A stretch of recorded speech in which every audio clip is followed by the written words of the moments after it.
दोस्तों, लोग बड़ी बात कर रहे हैं फेक न्यूज की और प्रोपेगेंडा की, क्योंकि लड़ाई के हालात हैं भारत और पाकिस्तान के बीच में। तो आज मैं आपको समझाना चाहता हूं कि पूरा मैटर क्या है और अंदर की बात क्या है। आपको जानना जरूरी है। हजारों साल पहले जब लड़ाई शुरू हुई तो उसको हमने बोला फर्स्ट जनरेशन वॉरफेयर। हाथ में लकड़ी थी, हाथ में पत्थर थे और उनसे लड़ाई होती थी।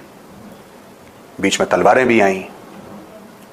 सेकेंड जनरेशन वॉरफेयर में इंसान घोड़ों के ऊपर सवारी करने लगा, और घोड़ों के ऊपर सवारी करने के बाद क्योंकि फिर उसकी गति बढ़ गई, उसकी स्पीड बढ़ गई। थर्ड जनरेशन वॉरफेयर में आपने देखा तोप, आपने देखा गन पाउडर, आपने फ्लाइट भी देखी हवाई जहाजों की। फोर्थ जनरेशन वॉरफेयर में आपने जेट्स देखे, आपने इंटरकॉन्टिनेंटल बैलिस्टिक मिसाइल देखी, आपने न्यूक्लियर वेपन्स देखे, ये सब देखा। और फिर आया फिफ्थ जनरेशन वॉरफेयर। ये क्या होता है दोस्तों fifth generation warfare? Grey zone warfare क्या होता है? यानी कि जोन या तो व्हाइट होगा या ब्लैक होगा। ये ग्रे, ये बीच का रंग क्या है ग्रे का? ये हाइब्रिड वॉरफेयर क्या होता है? ये इंफॉर्मेशन वॉरफेयर क्या होता है? तो दोस्तों, information warfare is essentially a subset of fifth generation warfare. Fifth generation warfare एक मिला जुला वॉरफेयर है, अगर देसी में आपको समझाऊं, शुद्ध देसी में। इसमें शामिल आपके टैंक्स, आपकी सबमरीन्स, आपके पूरे काइनेटिक ऑप्शंस एक तरफ, और दूसरी तरफ आपके non kinetic options. Non kinetic options में क्या होता है? Media, social media, propaganda. यह काम हिटलर ने सेकेंड वर्ल्ड वॉर में शुरू कर दिया था, और हिटलर का मिनिस्टर ऑफ प्रोपेगेंडा हुआ करता था, और उसका नाम था जोसेफ गोबेल्स। जोसेफ गोबेल्स की एक बहुत मशहूर कहावत है कि अगर एक झूठ को कई बार बोलो तो लोग उसको सच मानना शुरू कर देते हैं। ये युद्ध की सच्चाई है दोस्तों, आपको बुरा लगे अच्छा लगे, लेकिन ये है। आपको कई सारी ऐसी न्यूज मिलेंगी जो आपको ये मजबूर करेंगी खुद के देश को डाउट करने पर। उसका कारण क्या है? आपने कभी सोचा है उसका रीजन क्या है? दोस्तों, रीजन बड़ा सिंपल है। आप एक डेमोक्रेसी में रहते हैं, पाकिस्तानी डेमोक्रेसी में नहीं रहते। डेमोक्रेसी में लोगों की आदत है सवाल पूछने की, और ये इनकरेज किया जाता है कि आप सवाल पूछें, आपका हक है। और मैं तो यहां तक कहता हूं कि आपका हक नहीं है सवाल पूछना, आपका धर्म है, आपकी ड्यूटी है, आपका फर्ज है सवाल पूछना। To ask questions from authority is not just your right, it's your duty. एक डेमोक्रेसी की परवरिश होती है और एक मिलिट्री डिक्टेटरशिप की। अब आप बोलेंगे साहब वहां पे प्रधानमंत्री है, डिक्टेटर कौन है वहां पे? नहीं, वो एक मुखौटा है, वो एक कठपुतली है। पाकिस्तान का असली मालिक है जनरल आसिम मुनीर। तो दोस्तों, वापस आते हैं इंफॉर्मेशन वॉरफेयर पे। ऐसी ऐसी खबरें चलाई जाएंगी पाकिस्तान की तरफ से जो आपको डाउट करने पे मजबूर कर देंगी। जैसे कुछ ही दिन पहले खबर आई, पाकिस्तान ने बोला कि 5 राफेल गिरा दिए भारत के 5 राफेल, राइट? 5 राफेल गिरा दिए, 5 राफेल गिरा दिए। तो भारत में लोग कह रहे हैं अरे राफेल गिरा दिए, राफेल गिरा दिए, राफेल गिरा दिए। ये सारी की सारी चीजें बढ़ चढ़ के लोग बात करने लगे। मुझे मैसेजेस आ गए, 50 लोगों ने मुझे मैसेज कर दिया, अरे मेजर साहब क्या हो गया, राफेल गिर गया, राफेल। मैंने बोला शांत रहो यार, शांत रहो, रिलैक्स। हमें पता है ना क्या चल रहा है पीछे, हमें पता है ये किस तरीके से सोचते हैं, क्योंकि जिंदगी भर की स्टडी है इस मामले के ऊपर। फिर पाकिस्तान के जो विदेश मंत्री हैं ख्वाजा आसिफ, उनसे पूछा CNN पे कि साहब आप कह रहे हैं आपने भारत के 5 जहाज गिरा दिए, आपके पास क्या प्रूफ है? तो ख्वाजा आसिफ साहब ये कहते हैं कि आप जाके सोशल मीडिया देख लीजिए, प्रूफ ही प्रूफ है सोशल मीडिया पे, वो खुद कह रहे हैं। कहने से क्या होता है?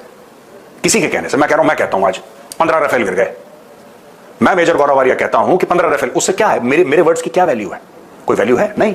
कोई भी कुछ कह सकता है, it's a free country, anybody can assume anything, anybody can think anything. But the fact of the matter is कि इंफॉर्मेशन वॉरफेयर होगा। जब ख्वाजा आसिफ को इंटरनेशनल मीडिया ने कॉर्नर करा और उससे पूछा कि ख्वाजा आसिफ साहब आप बताएं तो आपके पास क्या प्रूफ है, वो कहता सोशल मीडिया पे देखो। अब देखो second level of information warfare क्या होता है कि इंसान जब, जिसको मुंबई में कहता है ना डेढ़ शाना, आपने सुना होगा मुंबई की लैंग्वेज, डेढ़ शाना है। जब डेढ़ शाना बनने की कोशिश करता है तब आदमी मुंह के बल गिरता है। ख्वाजा आसिफ से ये पूछा कि साहब जो भारत के ड्रोन आए थे, आप उन ड्रोन्स को रोक क्यों नहीं पाए?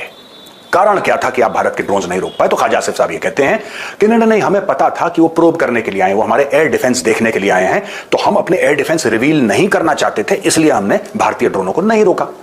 तो बोला चलो ठीक है, इनकी स्ट्रेटजी हुई होगी। फिर किसी टीवी इंटरव्यू में पूछा कि आप क्यों नहीं रोक पाए ड्रोन? सेम सवाल, दूसरा चैनल, दूसरा एंकर।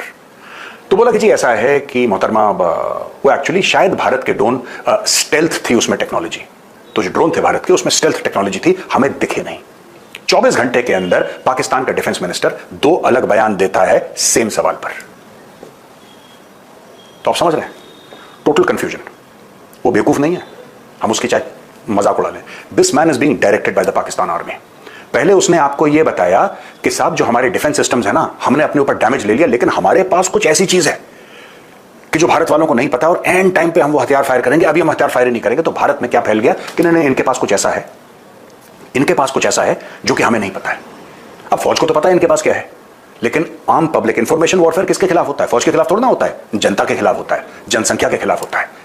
जनसंख्या का मोराल, मनोबल कम करने के लिए इंफॉर्मेशन, और जो बड़ा हाई लेवल का है टारगेटेड इंफॉर्मेशन वॉरफेयर, वो फौज के खिलाफ हो सकता है। मैं ये नहीं कह रहा कि फौज के खिलाफ बिल्कुल नहीं होता, होता है, but that is highly technical, highly targeted. जो नॉर्मल अफवाह फैलती है वो किसी भी देश का मोराल डाउन करने के लिए फैलाई जाती है, पब्लिक का, क्योंकि पब्लिक साथ जुड़ी होती है ना, पब्लिक के सेंटिमेंट साथ जुड़े होते हैं। अब आप ये समझ लीजिए कि कोई भी देश लड़ रहा है, मैं भारत पाकिस्तान की बात नहीं कर रहा, कोई भी देश लड़ रहा है, और अचानक पब्लिक का मोराल, पब्लिक का मनोबल बिल्कुल नीचे आ गया, बिल्कुल नीचे आ गया कि यार अब तो गए, यार अब तो सारा मामला खत्म है। तो उनके फौज का मोराल क्या रह जाएगा?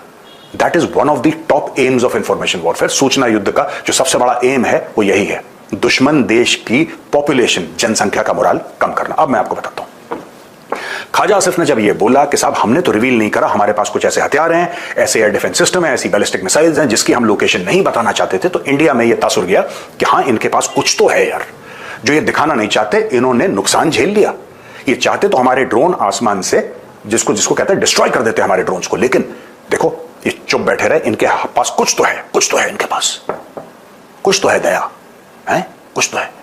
ये स्टोरी चल रही थी। अचानक 24 घंटे के बाद बोलता है कि नहीं, भारत के ड्रोन्स में ना स्टेल्थ टेक्नोलॉजी है, इसलिए हमें पकड़ में नहीं आया। लोगों ने बोला बेवकूफ है, ये गधा है ख्वाजा। वो गधा नहीं है, पाकिस्तानी, वो सिर्फ एक माउथपीस है। उसके जो वर्ड्स हैं वो पाकिस्तानी आर्मी उसके मुंह में डाल रही है, और उसके वर्ड्स हैं क्या कि भारत के पास ड्रोन्स हैं जिसमें स्टेल्थ टेक्नोलॉजी है। अब इससे क्या होगा? इंडियन सेलिब्रेट करेंगे, इंडियंस बोला अरे अरे हमारे पास तो ऐसी टेक्नोलॉजी है जो इनके पास है ही नहीं।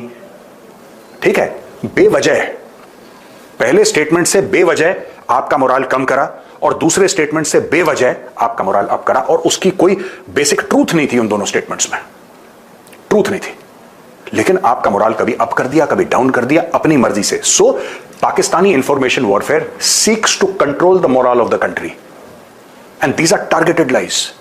ये वो लाइज नहीं है, या ये वो इररिस्पॉन्सिबल बिहेवियर नहीं है जो कभी कभी आपको टेलीविजन स्टूडियोज में दिख जाता है कि ये हो गया, ये हो गया, ये हो गया, जोश जोश में बोल देते हैं एंकर्स। नहीं, वो नहीं है, ये टारगेटेड मिस इन्फॉर्मेशन है आपके लिए, राइट?